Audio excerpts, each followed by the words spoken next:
Hello, my name is Tim Grasso, and I would like to welcome you to the first part of Fuller Library's advanced tutorial on ebook use and functionality.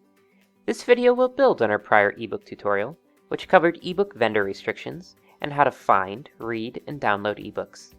In part 1 of our advanced tutorial, I will be describing ebook research tools and functionality available through EBSCO's vendor platform.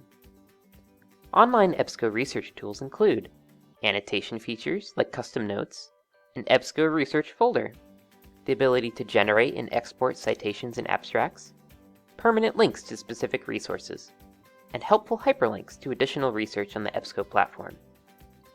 Specific EBSCO platform functionality topics include ebook navigation in both PDF and EPUB formats, full-text searching of ebooks, adjusting online ebook text in PDF and EPUB formats, and in-text hyperlinking for EPUB format. We will start our discussion with EBSCO ebooks in PDF format, as these will be the most frequently used. In order to get the most out of EBSCO ebooks, and to enable full downloads, you need to sign into your MyEBSCOhost account. Since this step was addressed in our previous video, I have already signed in. Signing in allows you to take works you are considering for research use, like this one, and add them to a personal folder for later review. Simply locate the Tools bar on the right side of the screen and click Add to Folder. Signing in also allows you to create title-level notes on a potential source that also saves to your folder. Simply click Create Note on the main record page, and then click New Note. If we go look at the folder icon in the top right center, you will see all the ebook records saved to your folder. Looking to the left, you will also see the link for all of your saved notes. Back on the right, we see that your folder has options to print, email, or save citations and abstracts from selected sources. So if I select all and email, I would be able to send myself all the citations and abstracts that I have saved in my folder. You can also export citations to bibliographic software such as Zotero, EndNote, or RefWorks, amongst others, using the Export button. If we go back to the item record, you'll see that many of the other tools on the right here are options for citation or abstract export. Print, email, save, and export all perform the same functions as the buttons in your folder, but here it is for this particular record, and you don't need to be signed in to use them. You can also save the detailed record directly to your Google Drive account using the button here.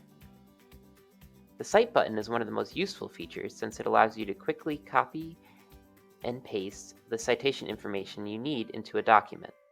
While this is helpful, and you have many different style options, please note you should always review automatic citations for accuracy, as subtle formatting errors do happen. The permalink and share buttons perform similar functions by providing a stable link to this item record. Permalink will allow you to cut and paste the link for later reference or to embed it into an email, where the share button directly links to various social media accounts where the link can be posted.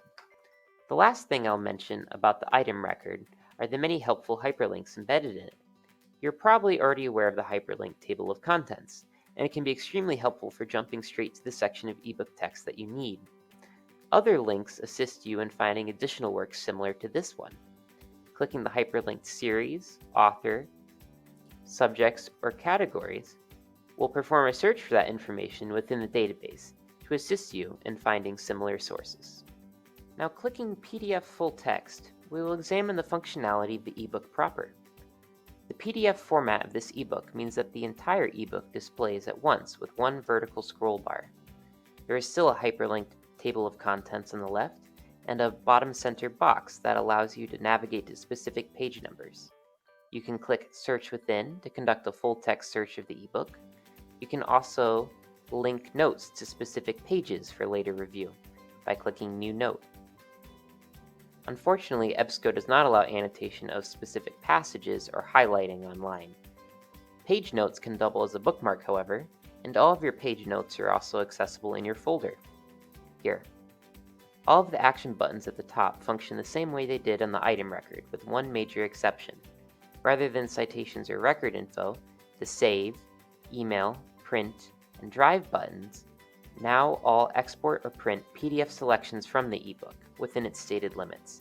So all those options, if we use Save Pages as an example, allow you to select the current page in a certain number of pages, or the entire section as a PDF export. You also have the page limits available to you right here. The only other addition is a built-in dictionary, but frankly, you'd probably be better off using Google in a new tab.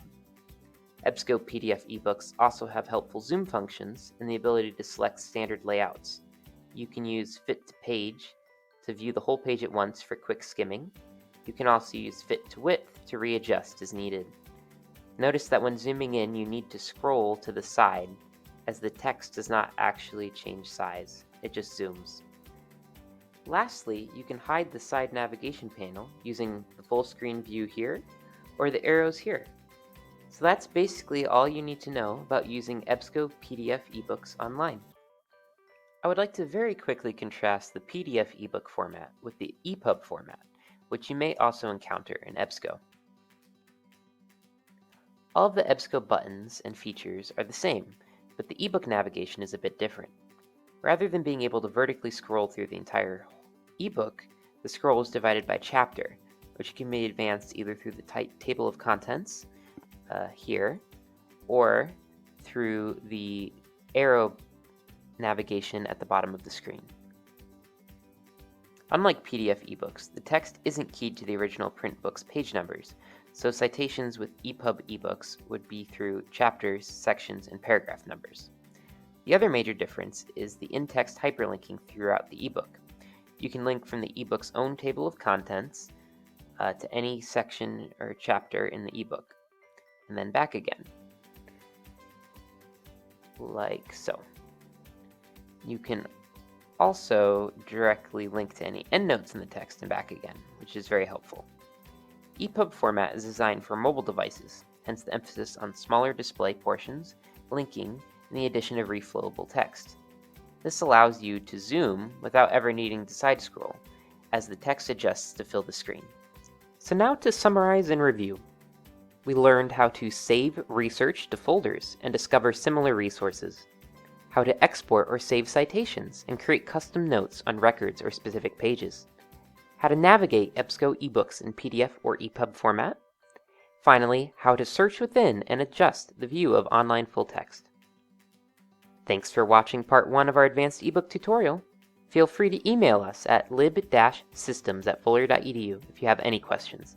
And be sure to check out part 2, covering ProQuest research tools and annotation features.